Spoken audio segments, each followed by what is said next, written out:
Bien, lo habías anunciado en parte, vamos a hablar de cine slasher. Cine slasher en realidad es una deformación que tuvo un subgénero que nació en los 70 en Estados Unidos y en transición en distintos puntos del mundo. No es un género exclusivo de Hollywood, sino está en otras partes, en otros países.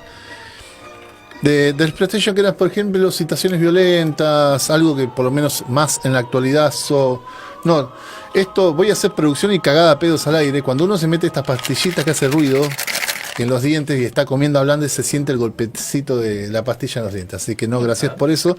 Yo acabo de publicitarle el sorteo y no escuchaste ningún ruidito de nada. No, pero nosotros que tenemos que hablar, sí. Y yo hablé con la pastilla en la boca. Evitemos el accidente. Bueno, vino a boicotear, quiere que nos atragantemos en vivo. A vos te mandó Fabián, ya sabemos, a vos te mandó Fabián. Un saludo a Fabián, que debe estar comiendo en un asado. Bien, y el cine slasher es una deformación de ese exploitation que decíamos, situaciones violentas, muchas veces atravesadas por mujeres. Vamos a hacer una mención respecto de eso, que viene de slash, del movimiento de una cuchilla, un cuchillo, y por lo general eran películas de gente que mataba gente con cuchillos o elementos cortantes. Viene de ahí. Boom para arriba. Sí, básicamente Psicosis vendría a ser como... Claro. ¿Quién abrió esa puerta? Queen. Y hoy queríamos traer por lo menos 4 películas emblemáticas, todas hechas entre 1974 y 1984, un periodo de 10 años. Vamos a ir en el tiempo, igual de ir y venir en el tiempo. Y vamos a comenzar con la primera de ellas, que se llama La Masacre de Texas, que fue dirigida por Tobe Hooper, quien fue también director de lo que es la secuela de 1986, nada más que acá le puso toda la tarasca para poder hacerla como él quería. Tobe Hooper tiene que ver con una película que hablábamos fuera de micrófono, es el director de Poltergeist. Algunos dicen que en realidad la dirigió puntualmente Steven Spielberg porque la historia era de él y por contrato no podía estar dirigiendo 2 películas al mismo tiempo. Estaba dirigiendo una película muy pequeña de LT, tal vez la vieron básicamente. Y dicen que les dé las 2, pero bueno, no importa, es Tobe Hooper el director de esa. Y La Masacre de Texas, mira, con esto del presupuesto en su momento, trasladado a lo que es la inflación, tuvo un presupuesto de $140,000, todos con actores desconocidos de Texas principalmente, y se negaron muchos a distribuirla por su fuerte contenido violento, y terminó recaudando $30 millones en todo el mundo. Así que imagínate, venga la secuela, aguante la violencia, te pago todo lo que vos quieras. La historia es muy sencilla, es la típica, arranca con una secuencia de alguien que se roba algunos cuerpos en el cementerio y aparecen puestos como en un monumento después a la luz del día. De ahí vamos a una combi, 5 amigos que viajan ahí en la combi, paran en un pueblo porque van justamente al pueblo donde vemos esa primera secuencia, a visitar la tumba de sus abuelos. Uno de ellos recuerda, ¿te acordás cuando nuestra familia, los Hardensis, tenían aquí en este pueblo un matadero, lo tuvimos que cerrar, bla, bla? En el medio suben a alguien que les hace dedos, que recuerda que estaba ese matadero y se enoja porque le sacó una foto y no le quieren pagar. Le dicen, ya van a ver, yo tuve una familia que trabajaba en un matadero. Se quedan sin nafta, van a la estación de combustible, no tienen combustible y se quedan en el pueblo. ¿Y qué pasa? Terminan buscando ayuda de un lado. En realidad van a buscar un lugar, 2 de ellos, donde van a tener relaciones sexuales, como suele pasar en estas películas, y ahí comienza todo. Hay una familia de ex trabajadores en ese matadero que, al cerrar el matadero por innovaciones tecnológicas, en actividad, pero no matando precisamente animales, sino seres humanos y comiéndolos, básicamente. De La Masacre de Texas es donde sale Leatherface, que es el famoso loco de la motosierra. Bueno, está ahí. Y uno dice, sí, vemos escenas violentas, sí, por supuesto, las vemos totalmente, pero tiene que ver con el origen un poco de esto, de dónde se nutren. Tobe Hooper, también con su guionista, que buscaban hacer algo distinto a películas anteriores, un poco también con formato medio de documental. ¿Cómo influyó? Porque muchas de las que vinieron después, muy parecidas. Exactamente, como hablamos con La Dimensión Desconocida, la anterior, hashtag a nadie le importa. Se basaron básicamente en la figura de Ed Gein, un asesino serial del cual también se nutrieron para el relato de Psicosis y también El Silencio de los Inocentes, que no voy a entrar en detalles de las cosas que encontraron en la casa de este señor para no apelar al morbo, pero básicamente tenía muchos muebles hechos con partes de cuerpos humanos, incluso veladores. Bueno, de ahí un tipo La cosa sana, ¿viste? Diría alguno. Sí, tal cual. Y incluso partes de esa parte del cuerpo de las mujeres las utilizaba para ir. Pero dije ¿Qué que parte del cuerpo? Esa misma. El guionista, a su vez, exactamente.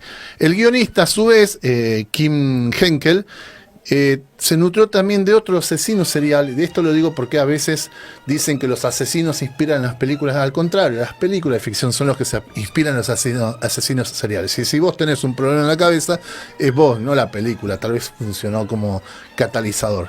Viste eso como que si jugabas videojuegos salías a matar gente. Bueno, viste que algunos que lo hablábamos un poco cuando nos hacían la entrevista aquí. Sí, también pasó con la música, ¿no? Sí. Cuántos juicios conocidos, Bueno. Twisted Sister y un montón más. Al cantante de Twisted Sister, el rock, la música en general, todo el mundo le debe mucho y todavía no se lo reconocen. Señor Snyder. Exactamente. Gracias a él, a veces te cuento, Laura Romero, le cuento a la audiencia, a la gente que no está viendo, esa advertencia de que contiene letras explícitas para que se pueda vender el disco, está puesta en él para que no le vengan después a decir el debate, usted está atentando con la moral del sueño americano. Pero bueno, y que tiene que ver mucho con el sueño americano, lo que vamos a hablar a continuación. Bueno, el guionista, decíamos, se inspiró a su vez en otro asesino, Elmer Wayne Hurley, que es tal vez el primer asesino que apeló a la moral para reconocer sus crímenes, que básicamente él lo que hacía era cazaba a adolescentes y jóvenes, niños en algunos casos, que se lo entregaba a otra persona de la cual abusaba de ellos. Cazaba Z. Sí. Y los mataba. Y él lo atrapan a él, reconoce, sí, lo que hice está mal, la verdad que me tengo que hacer cargo, confesó todo y fue en cana. Y al guionista le llamó la atención esa cuestión de la moral, viste, de pronto, de acordarse de la moral en el momento de reconocer lo que mal. De su ética. De su ética. Yo lo maté. Sí, así, viste, me hago cargo. Y estuvo mal lo que hizo, fue así. Todo eso lo nutrieron en este relato, La Masacre de Texas. La película tenía una leyenda al principio, esta historia está basada en hechos reales, cosa que era mentira, y esto lo dijo Tobe Hooper, en el sentido más allá de las inspiraciones para el relato inicial y coso, porque en ese momento, en Estados Unidos estaban viviendo un momento bastante jodido. Venían con el Watergate, venían lo que era la crisis del petróleo, y entonces no había mucha confianza. Años turbulentos. No había mucha confianza en la información institucional. Entonces aprovechó eso como mensaje. Ya esta historia está basada en reales, mofándose de lo que te decían que realmente estaba pasando, que en realidad te lo estaban ocultando. Watergate, recordemos, hasta hoy hay gente que niega que haya pasado, pero bueno, no importa, no vamos en detalles porque acá en Argentina lo vimos cada día y de sobra, básicamente. Sale en la peli de Zemeckis de los 90. ¿Cómo se llama? La de Tom Hanks. Forrest Gump. Sale mencionado. Sí, tal cual. En un cachito. Tal cual. Bueno, y también se quejaba mucho de la violencia, pero lo que buscó Tom Hooper reflejar justamente esta cuestión que se da de vivimos violencia a diario, la vemos en la calle, entendiendo violencia no solamente la agresión física, todo el tiempo, y cuando lo vemos en una película, de pronto, viste, ¿qué pasa? Que la televisión está violenta, y salía en la calle, te dan ganas de decirle, bueno, él quiso nutrir justamente para reflejar lo que se estaban viviendo en esos años, recordemos, 1974, lo que eran las masacres en guerras como la de Vietnam, que ya Estados Unidos ya entraron en su tramo final en plena derrota desde su inicio. Porque podemos hablar después más o menos de otras cuestiones. Que volvieron, ahí también lo ves el Taxi Driver. Y lo de la motosierra también es genial porque se imaginó, se infló ya es mi frase porque nos autorizó la otra vez el productor general de radio a poder decirla, se infló las pelotas. Balls. Sí. Estar en una multitud, en un shopping, se puso a imaginar con qué velocidad correría la gente si alguien agarrara una motosierra y se pusiera a correr entre toda la multitud para abrirse Yo tuve un paso. espectáculo de la Furia del Baus y me corrieron con una motosierra. Y fue horrible. Bueno, él trasladó esa sensación a una película. Sí. Utilizó después efectos, sangre real, todo eso. Decíamos también la metáfora, esto de atentar contra de lo que era el sueño americano. Recordemos, la familia de asesinos, de esto que atacaba a todos los personajes, era como una parodia a lo que era la familia típica de la sitcom, porque estaban todos limados en esa casa. Básicamente Leatherface, que era el asesino principal de esa familia de caníbales, buscó representar que sea como la madre que termina resolviendo todo, y acá era quien traía la comida a la mesa, básicamente, lo cual ya había otro mensaje que tiene relación a otra cosa que vamos a mencionar más adelante para ir más rapidito. Y lo otro es que quería mencionar de esta película, para no extendernos, que tenía que ver con esto del género del exploitation, que siempre, por ejemplo, muchas escenas de las mujeres viviendo situaciones muy sádicas, muy violentas. Y en parte la película cae en ese lugar. Y con esta figura de la Final Girl, que dicen que la chica final, la chica que sobrevive al final ante todas estas cosas. Y si bien ella sale adelante, la protagonista logra salirse, pero porque ella se lo propuso, salió, y no porque vino el macho pelo analfa y la salvó. De hecho, los hombres no se salvan ninguno, por si no la vieron. Y vos sabés que en esto de la queja de la violencia, estaba analizado justamente por qué la violencia gráfica era explícita con las mujeres y no tanto con los hombres. Hicieron estudios también con esta película, con el cine slasher y algunas de las que vamos a mencionar, pero puntualmente con esta película se hicieron estudios psicológicos vos imagínate, bajo presupuesto, 140.000 pesos, recaudó 30 millones de dólares, por algo la gente lo iba a ver. Los hombres se sentían más tranquilos en escenas cuando morían los hombres, así, y disfrutaban de la violencia contra la mujer, la escena explícita. Un segundo estudio, no sé si no necesita ahondar demasiado respecto de lo que era la psicología de la gente que miraba esas películas. Pero acá lo que hubo justamente es mostrarle cómo, a pesar de eso, salía adelante. No por el que fue rescatada por una mujer. Algo que sí, en una que vamos a mencionar, se vio más explícito todavía, por ejemplo, en Una pesadilla, las de Freddy, básicamente, sobre todo en la primera. Y la tercera cuestión que quería mencionar es el mensaje que quiso dar justamente Tobe Hooper con esta película. Era gente que trabajaba en un matadero y comenzó a cazar, a matar como animales a los seres humanos. El tipo buscó un mensaje a favor de los animales justamente para demostrar a través de los seres humanos lo que sufrían los propios animales. O sea, ver a los seres humanos como si fueran carne, como pasaba en las escenas de los mataderos. Y Guillermo del Toro, una persona que espero algún momento conocer, tal vez muy pronto, por algo que vamos a contar más adelante, se hizo, por un tiempo se hizo justamente vegano después de ver esta película, básicamente, porque entendió el mensaje de Tobe Hooper. Vamos a la segunda película para ir más rapidito, así podemos llegar a pasar los cassettes. Viernes 13 tal vez, a nosotros es Viernes 13, es martes 13 la fecha en el mercado hispanoparlante, la mala suerte, pero bueno. A John Cunningham, el autor, le interesó ponerle Viernes 13 porque le pintó. Básicamente le pareció una fecha porque era la fecha de la mala suerte de allá. Buscó si no había alguien que lo había registrado o no, pero había películas con el nombre, lo pudo hacer tranquilamente. Y que muy pronto va a tener una serie de películas, seguramente con el guionista original, en parte, de las películas de Scream, que las saco de acá porque se merecen un hashtag, a nadie le importa por sí solas. ¿Cómo llegó a eso Jason? Tal cual. Bueno, pero bueno, él lo que buscaba es hacer algo también distinto a lo que había trabajado con Wes Craven, director de las de Pesadilla, el creador de las de Pesadilla, en algo que habían trabajado juntos, como se llama el título de la película, esa película en inglés de The Last House on the Left, pero en Argentina, mirá, lo que es la traducción, hay que darle un Oscar al que puso esta traducción. Pánico a medianoche o Ultraje al amanecer. Son los dos títulos que tuvo. Ponete de acuerdo en qué momento del día ocurría la película, pero bueno, no importa. Y justamente quería hacer algo distinto y que le permitiera hacer, a diferencia de esa película, como una montaña rusa en cuanto a las emociones. Originalmente se iba a llamar Una larga noche en el campamento sangre o el campamento sangriento, y le buscó exactamente ese ruido tradicional. Exactamente, Jason. No vayas por ahí, no. Andá para el otro lado. Sonaba esta música y ya sabía Salí que de iba a ahí, aparecer. maravilla. Salí de ahí, no bajé la escalera. ¿Por Pero qué lo vas que al buscaba- sótano sola? Buscaba generar Y varias descalza. sensaciones. Exacto. Y sin nada de ropa también. Viste Claro. que también solía pasar en estas películas. En Vamos a camisón hablar al transparente, respecto, sí. claro. En tanga. En tanga, en el medio del bosque. Esas cuestiones que pasaban. Medio correr descalzo en el bosque. Es lo que buscaba reflejar, y por lo menos es que la revelación del asesino en este caso, en este campamento, se supiera no lo vías en ningún momento, lo ves todo en la primera, sobre todo en un plano totalmente subjetivo.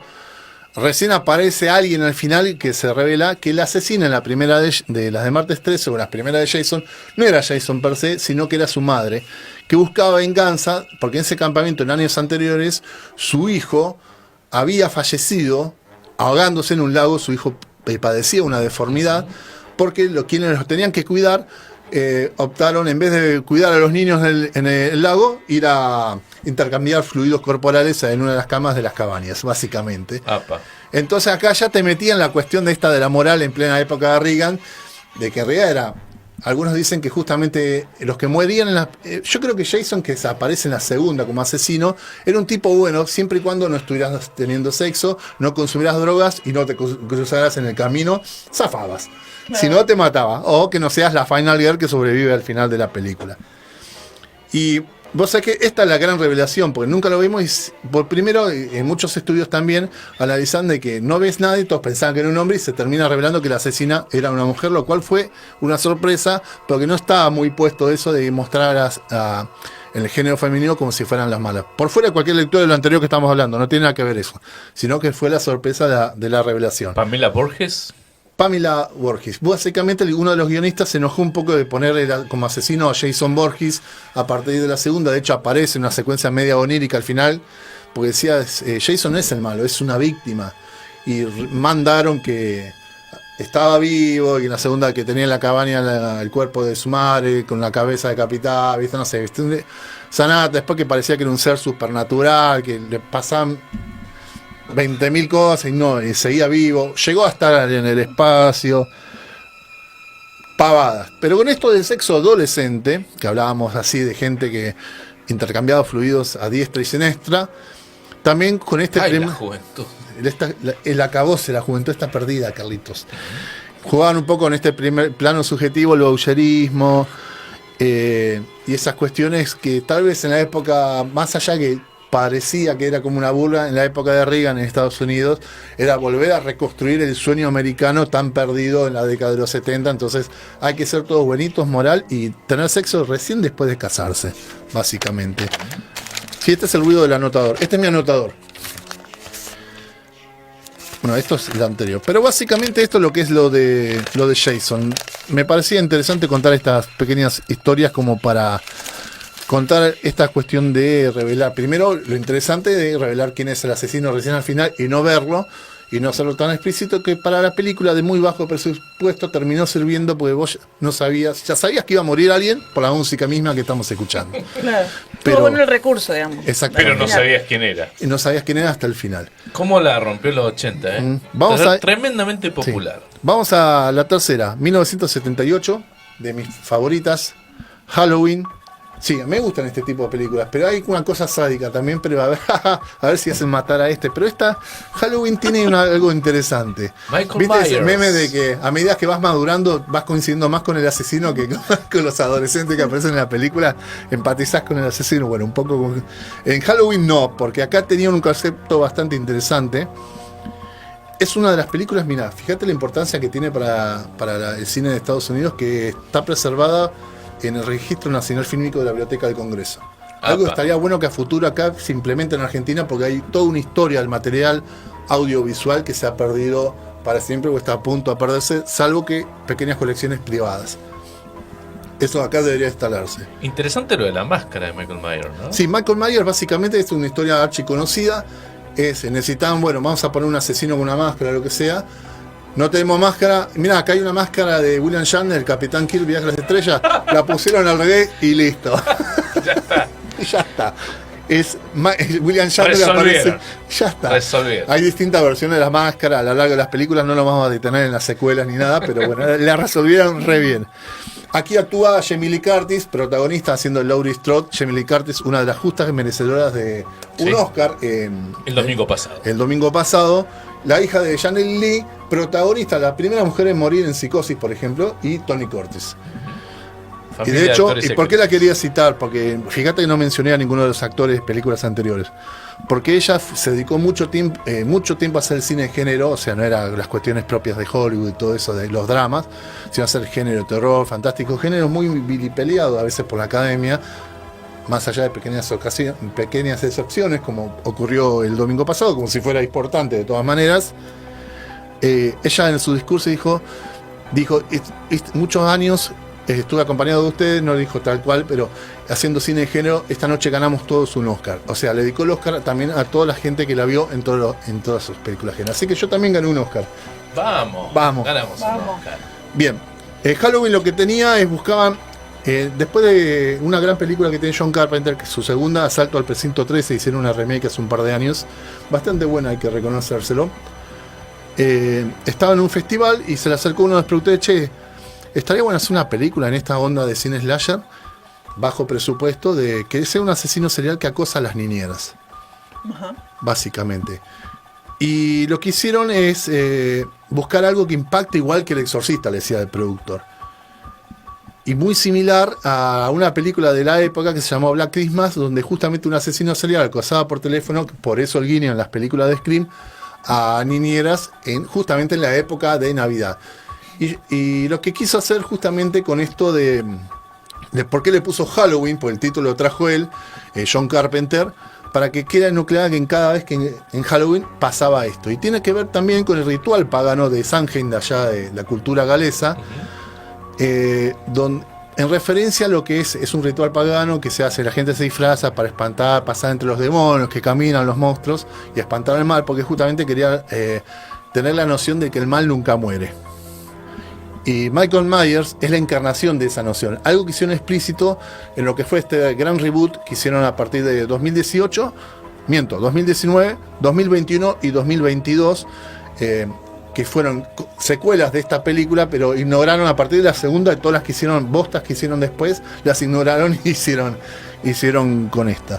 Y a mí esto me resultaba interesante, esto de evitar esta cuestión de los saltos de la butaca cada 10 minutos, como quería hacer este productor. John Carpenter dijo, de hecho, Michael Myers salva una secuencia inicial, que era un niño de 6 años que mata a su hermana, que estaba su niñera, y queda como en estado catatónico, se escapa al manicomio y regresa en la noche de Halloween al pueblo, a la casa que, oh casualidad, el padre de la protagonista, que era una niñera, estaba tratando de vender. Y es ahí cuando la ve a ella escondido y la empieza a acosar. O sea, recién en los últimos 20 minutos vemos todas las secuencias Jamie de matanza. Curtis. Sí, entonces vos la ves ahora con los ojos de hoy, se te hace lenta. Y la última película de estas secuelas que hicieron repite esa misma fórmula a modo de homenaje, porque acá aparece Michael Myers, el asesino, pero también vemos cómo se convierte uno de los personajes en asesino. Entonces, es un plomo para quienes no han visto realmente la primera película. El que se dice fanático de Halloween y no entendió esa película, nunca fue fanático de Halloween. Pues repiten eso, porque recién a los últimos 40 minutos tenés todas las secuencias de asesinato. Y acá quería contar dos cositas más antes de concluir. Hay una secuencia, la primera muerte explícita que vemos de Michael Myers en esta película. Ensarta a una persona contra una pared con su machete, su clásico machete, y se queda así y gira la cabeza. Y el director contaba en un documental que vean las películas que nos formaron por Netflix, que es un amor ese documental, porque está hecho con mucho humor. Te cuenta que el que hacía de Michael Myers le preguntaba al director por qué esa mirada, y después le explica, cuando la veamos filmada te vas a dar cuenta, y es el chabón contemplando su obra, porque gira la cabeza así como contemplando lo que acaba de hacer. Lo cual nos trae también, este chabón decía así, lo hice yo, que mencionábamos.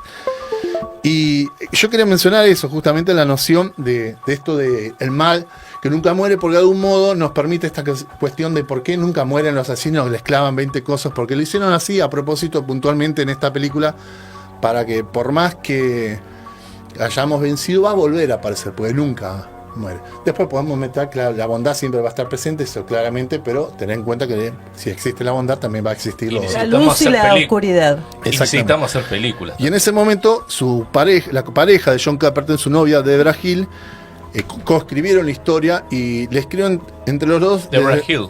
Sí, desde los diálogos, porque Debra Hill había sido niñera, entonces los diálogos de los personajes que trabajaban como niñera fueron aportados por ellas para la situación, y John Carpenter puso más los diálogos de John Lu, del Dr. Loomis, que era el psicólogo de Michael Myers, que tiene una frase que hizo que los primeros 7 años había tratado de cambiar para poder liberarlo a Michael Myers y salir.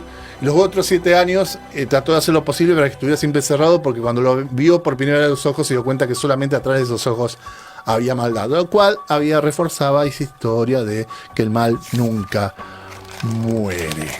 Muy bien. Luz, oscuridad. Y cortita, esta cortita de esta película, que me encantó esto, buscando información para ver qué más cosas podemos agregar.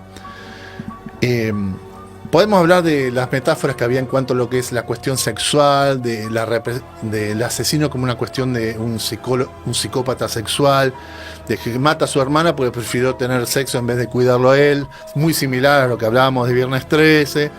Pero también el personaje Laurie Strode, de que se ensaña con Michael Myers como una metáfora. Esto lo dicen algunos psicólogos que tienen mucho tiempo al pedo y se ponen a analizar cosas que a nadie le importa, que decían que esa metáfora del cuchillazo era como manifestando toda su represión sexual y todas esas cuestiones, que a mí me parece, son esas lecturas que de pronto, viste el meme ese, dice... La profesora de literatura dice acá, el escritor puso que las cortinas son azules como una metáfora de soledad, y el escritor lo único que quiso decir que las cortinas son azules. Bueno, acá en esa película pasa algo similar. Y también algo que está más genial es que se habla mucho de los se habla de white flight, que es un término que se da en Estados Unidos cuando muchos blancos se van de barrios, cuando se empiezan a poblar de otras poblaciones, de otras minorías, mal llamadas minorías, de otras razas, todo eso, se van a barrios donde están exclusivamente los blancos. Acá está puesto casi medio a propósito, y cuando vemos estos reboots, estas secuelas que mencionaba, que estuvo John Carpenter un poco ahí para volver, pero están hechas como si parece que filmadas por él, hay de otras razas, pero ya está puesto casi a modo de... Se evolucionó. De hecho, en una de las películas aparece una pareja homosexual. Es algo que antes no había aparecido. Como vas a poner a alguien que vaya contra la decencia norteamericana y la familia. Exactamente. Vamos a la última y vamos a mencionar una argentina, pero de una. Que bueno, Charlie Día de Sangre, menciona ahora, es un ejemplo bastante bizarro de cine. Le damos con un caño porque primero actúa Fabián Llanora siendo el protagonista, está Adrián Suárez tratando de gritar. Quienes vieron los videos del pibe iba a decir el salame, pero bueno, sí, del chabón ese, te lo resumo así nomás, que no ve las películas que menciona, edita todo para forzar sus chistes, pero bueno. Sí, no ve las películas que menciona, yo tengo esa teoría, claramente no las ve. Dale una oportunidad. Ha hecho, Jorge, poner un poco por favor, Jorge Pirandello. Te mandamos un beso acá de chivos expiatorios. Pero bueno, él se burló bastante, pero es como que no le perdonamos nada porque es Argentina, ¿viste? Somos bastante malos cuando hay intentos de hacer películas de género. Hoy por hoy, ir al cine de género de terror, por ejemplo, en Argentina, el cine independiente, hay cositas hermosas y muy bien hechas, con muy poco presupuesto, pero aprovechados al máximo. Así que quería mencionarla brevemente, sí. Pero es bizarra, la verdad que es bastante bizarra, pero ya hablaremos en otro momento cuando hablamos de cine slasher de otros países que no sean Hollywood. Pesadilla en lo profundo de la noche, que es la que nos va a llevar el tema que vamos a cerrar. Seguramente lo podamos pisar, si podemos ponerlo. ¿Nos podemos exceder un minutito después de las 11? Ya nos excedimos. ¿Ya nos excedimos? 11 y 5. Bien, perfecto. Estamos excedidos, bien. Pesadilla en lo profundo de la noche, ya sabemos, mundo de las pesadillas, esas cuestiones. Tiene que ver también mucho con también está incorporada a la Biblioteca del Congreso de Estados Unidos, como se ha preservado esa película por la importancia cultural que ha tenido. Y básicamente, ¿cómo surge la historia? Wes Craven, el creador que lo hemos mencionado en anterioridad, leyó bastantes artículos de cómo mucha gente, algunos veteranos de guerra, pero sobre todo gente que había sufrido las consecuencias de guerras como las de Camboya, Laos y la de Vietnam, que no podían dormir, no querían dormirse de noche porque tenían pesadillas, se resistían a dormir, y cuando efectivamente terminaban durmiendo, morían en sus propios sueños, y morían obviamente biológicamente, no solamente oníricamente. Y el de ese artículo lo empezó a escribir también, el guión, trabajar con eso. Qué bueno sería un personaje que matara en los sueños y la gente no le cree cuando se despiertan porque no quieren dormir, y empezó a trabajar en esa idea. Originalmente iba a ser un acosador de niños, pero en el momento de escribir la historia, Freddy Krueger la historia de Freddy Krueger, hubo muchos casos en California justamente de un pedófilo, entonces evitó las referencias y decidió que sea un asesino de niños, o sea, una cosa totalmente distinta, básicamente, pero bueno, para evitar cualquier referencia de inspiración en los casos reales, sobre todo por los familiares. Freddy, sabemos, justamente es una persona que era un asesino de niños, que los padres de alguna calle, de una ciudad de Estados Unidos, Elm Street. Sí, exactamente, Elm Street lo termina matando ante la inacción de las autoridades policiales, en realidad convivencia con unos autoridades policiales para proteger a sus niños, y él, mientras moría quemado por lo que le prendieron fuego, dijo, voy a volver para atacar a sus hijos, que es lo que termina pasando en las películas, que vemos cómo los niños y los adolescentes estaban sufriendo justamente las pesadillas de esta persona que los acosaba y que termina efectivamente muriendo. Lo que tiene interesante es, de todas estas películas, los asesinos es el único que no utiliza una máscara, es su rostro quemado. Tiene el pullover ese de rojo y verde que está inspirado también en un caso particular que vio Wes Craven, que una vez vio como un hombre muy parecido a este personaje, se quedó una noche mirándola por la ventana de su casa y después desapareció y se quedó como medio traumado. El rojo y verde visualmente son colores que en la retina pegan, lo cual al personaje nos venía muy bien. Y también el nombre Freddy Krueger es el nombre del chabón que le hacía bullying a él en la escuela, y él siempre en todas sus creaciones buscó ponerlo como referencia. Toma, ahora sos el malo de mis películas. Interpretado por Robert Englund. Exactamente, que tiene una frase muy buena con esto de la metáfora de la película, de que se refleja mucho que eran las ansiedades, las experiencias traumáticas de los adolescentes. O sea, podemos leer eso. Esta es una lectura en la que yo coincido, porque lo vemos en las películas. Lo que era el tema de la sexualidad también, cómo abordaban los abusos. De hecho, la muerte de uno de los personajes podemos hacer que es casi similar a lo que sería una violación.